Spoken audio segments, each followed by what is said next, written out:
See, I believe that only people who have this subtle sense of I am not free, only those kind of people are interested in the matrix or samsara or what is this? There's a subtle feeling of I'm trapped. Therefore, they are becoming interested in salvation, enlightenment. They want to search. But actually, it's not just a group of people who are on this search because they feel this sensation of I'm trapped. It's actually everyone. Some people just call it the spiritual journey, but other people are just accepting the freedom they get from a cigarette. But when we break it down and observe closely what is going on, we can see and observe that actually everyone is on a search, consciously or unconsciously, for salvation. Now, if people are right that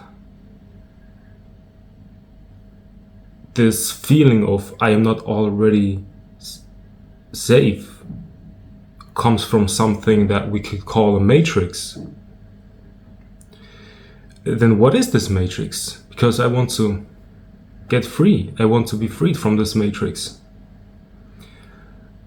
And in order to become free, one often thinks or believes that one can become enlightened or have a non-dual realization. And it's not just something that clicks and you get it and you're free. It's the ego tends to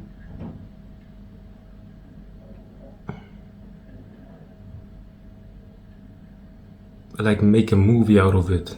Like it's not easy, it's hard, and you have to meditate and pray for 50 years. But that is the actual matrix. It's not the matrix, but it's a part of the matrix. What is the matrix to me? See, when you are on this search for non-dual realization, then you are someone, an observer that wants to have a merging with whatever is seen. But what happens is when this merging happened, you are not there anymore to comment on it. See, when I'm staring at a wall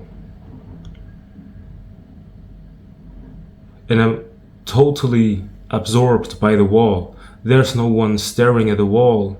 It's just the experience. It's just one experience that we can call staring at a wall.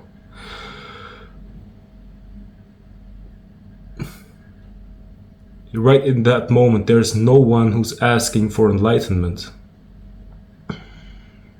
Something similar happens when you are listening to meditation music. You're not listening to meditation music so you can have a background music to entertain the noise in your mind. It's not a soundtrack for your thinking. You are listening to this meditation music because you want to only listen to this particular meditation music, and you want to pay your whole attention to this music. Just as I'm paying my full attention to this wall, and what happens is there's nothing between the observer and the wall. It's just one experience and there's no thought to find. So what is the matrix if that is freedom to become whole again with your experience? What is the matrix then? It must consist out of a interpretation of what is. It's like it separates me from the experience, and there seems to be an observer that is commenting on the experience. And that's the whole matrix. But there's not really an observer, just a commenting on what is experienced is creating this sensation of I am a center in this body, therefore I exist and have free will. But you are not commenting on the situation out of your free will. You're just repeating whatever someone has taught you. So you are observing a wall. And if you would judge the experience of watching a wall, there has to be a construct called matrix or samsara, or essentially the cause of suffering. So that's all suffering is, or that's all the matrix is. But see, there's no one that can be freed from it. You are the matrix. You didn't get rid of anything in your experience. You just realized that something that wasn't there is truly not there. I am not here. It's just a feeling that I call I. And it's totally normal to call this body I. We shouldn't change the language, but just become aware that you are here. Attentive like a gazelle, you're here. There's no thought to find. It's just something that creates a false 3D dimension between the observer and the observed. And then you think that you are someone in this world that has to protect itself, but really you're not protecting your body, because there is danger, but most people are not defensive because they are scared of being killed. They are scared that someone might come and judge their belief system. So that's why they are defensive. They are not defensive because they think they're gonna die. But if someone is doubting your belief system, that often feels like someone is attacking you. But it's not that someone external is attacking you, because this external thing that is happening in your brain is just like your inner world happening in your brain. So when something occurs in your outside world, it's not really happening in an outside world. It's happening in your brain. So if there's a perceived division and conflict, it must be that this conflict is also there within you. So you have a problem with yourself if you find yourself having a problem with someone else. So this division is not real actually. You just have to accept your wholeness. But who wants to accept the wholeness?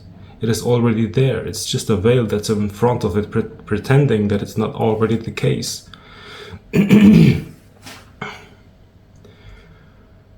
So there's no one in this matrix that has a belief system. Those belief systems can float around in space. But what is actually here? When you're listening to me, my voice, that's all there is. Maybe you hear the wind or some more things, but if you can be very attentive of what is going on just right now, not in your head, but just right here in the physical world, it's absolutely peaceful. And when you become with this right here, right now, when you become one, and the dimension between the observer and the observed kind of collapses, there's no karma left. So there's no one that can work to get rid of karma. All that exists right now is right now. And if you are not lost in something called future or past, which is also happening right now, these thoughts, but if you are totally merging with what is actually in this physical world right now, there is no one having karma.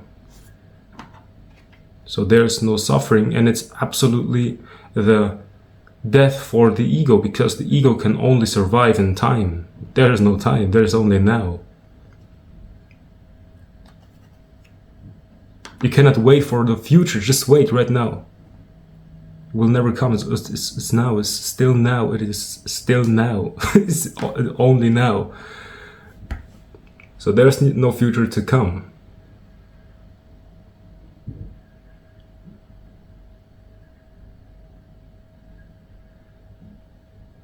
And you start to recognize this direct peace that can only ever happen without an observer, but when there's just one experience experienced by no one, it's just this.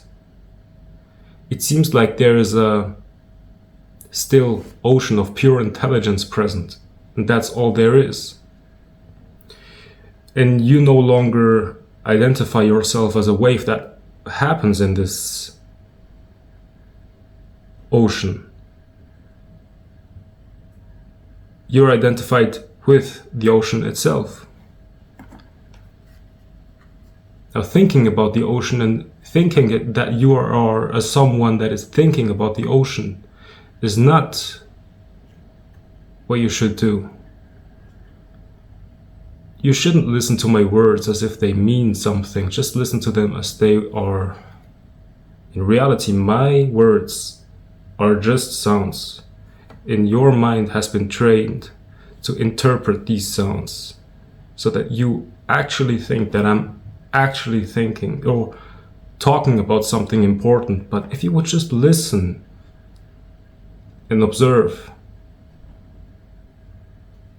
come back to reality, then you would notice that when you are in reality, there's absolutely no desire to be liberated. It was all a dream.